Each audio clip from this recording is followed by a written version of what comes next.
Hey guys, welcome to the second DIY Friday. And today we're going to talk about diffusing. So, one of the things that I know it's not completely DIY, but we wanted to cover this because I feel like this can be a topic of maybe a little bit of contention. I'm trying to get my diffusers organized so you can see them. But so when I first started, the last thing that I took out of my what do you call it, the kit, was the diffuser, and it's because diffusing to me, before I even read it, before I even opened the box, was like, this isn't just lighting a match. I got to do something more, like lighting a match to start a candle. I have to do something more than that, and I don't know what it is, and I don't have time to read about it, and um, I'm kicking myself because I didn't realize seriously how easy it is to actually diffuse. Um, so yeah, so once you get your kit, the first thing you should do actually is remove that diffuser. And I'm going to show you how easy it is to start diffusing. Um, I have three diffusers here that are my three favorites. We have the home diffuser, which I have several of these in my house. This is my loaner one that anybody who wants to try out diffusing essential oils at home, I loan this to them. This is the Desert Mist, and this one stays in my massage room, in the room itself. And then this one is the Rainstone diffuser, and this one stays in like my office portion of my massage office. And all three of them operate the exact same, although adding the water and that kind of thing is a little bit different. Couple of things to think about is, why would you want to diffuse? What are the benefits of diffusing? So basically, diffusing allows for the tiniest little particles to get of the essential oils to get into the air, and that allows for super fast absorption into the body, and it allows you to enjoy the aromatic benefits of essential oils in the safe and beneficial method for your entire family. So if you have pets, you want to be cognizant of what essential oils you can diffuse around pets or have them exposed to. If you have kiddos, they might have more sensitivities as well.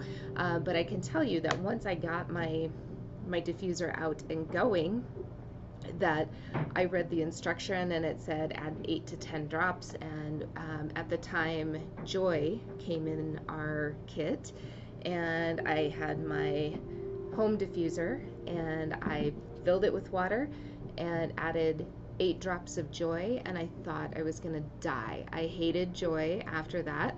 It gave me a severe headache. It was so potent.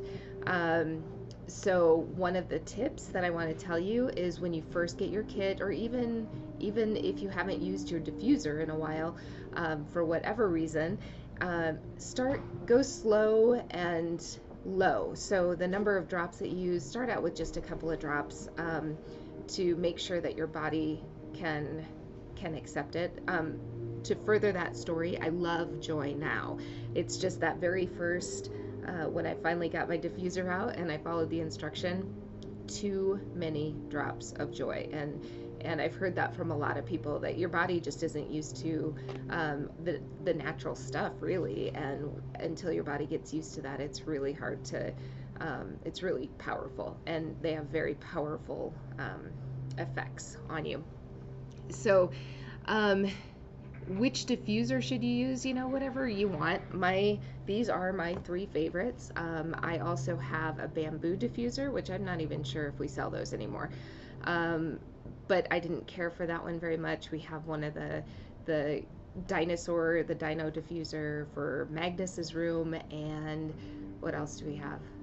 I don't know. The dewdrop diffuser. I have that in my bathroom, in my spare bathroom in my house, as well as our spare bedroom. So anyway, these are all ultrasonic diffusers, and I think that the Young Living ones are the best, although I have found some through Life Science Publishing that I really like as well. There are, what oils do you want to diffuse? You basically can diffuse any oil that you want. But there are typically instructions on the bottle, so follow that. I have to say I don't necessarily follow that. They usually say to diffuse for 20 to 30 minutes and then turn it off for a period of time and then diffuse again, and I basically turn my diffuser on and let it run until it turns off by itself. So you know, our advice is to follow the instructions, but after you start diffusing more, then you can kind of decide what works for you and your family and all of that good stuff. So let's get into the good stuff. I haven't filled up my diffusers for the day in my practice, so I'm going to do that right now. I gotta turn this on here. Here we go. With the this one, Desert Mist Diffuser. This one is not plugged in, so I'm just going to fill it up and then I'm going to take it to my other room. But I am going to put distilled water in here. I don't know that any of these require distilled water anymore. I can't remember. It's just easiest for me to have this. So awesome. In here, I'm just going to fill it up. There's always, every diffuser has a fill line. So all you do, take off the top, fill it with water. Today I'm going to diffuse White Angelica, which is a wonderful blend, and it's grounding and it smells delicious. I do about 5 drops for this one in my room itself, or 5, and then put the top back on, plug it in, push the button, that's it. That's how easy it is. I know the instructions, or some places you'll read that you need to completely dry it out and store each time before diffusing again. Oh my gosh, if you do that, you'll never get it out again. So don't put it away. It's too much work to put it away and get it back out.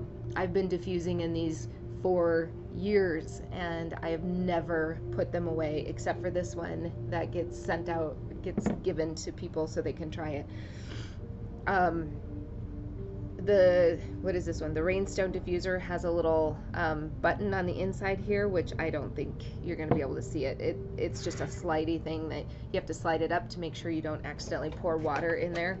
Again, we're going to pour water. There's a fill line. You see a little red line inside of that one. Pour the water in. We're going to do about 5 drops again. And we keep that button up until we're done adding the drops, just to make sure the drops don't go in there. Well, you get the picture. There we go. And now we open this one up. We put this little lid back on. And then, oh, this one has a remote. Hang on, I gotta get it. So this one, you turn it on, and then you can change colors. Maybe. There. And that's my favorite. So that's it. I don't know if you can even see the mist coming out of there, but that one is actually plugged on and working. So those are our tips. Use one of Young Living's, get it out of the box, start low and slow, only use a few drops of the oils until your body and your family gets used to it. Do not put it away in between diffusing sessions, because you won't get it back out. It's too much work to do that.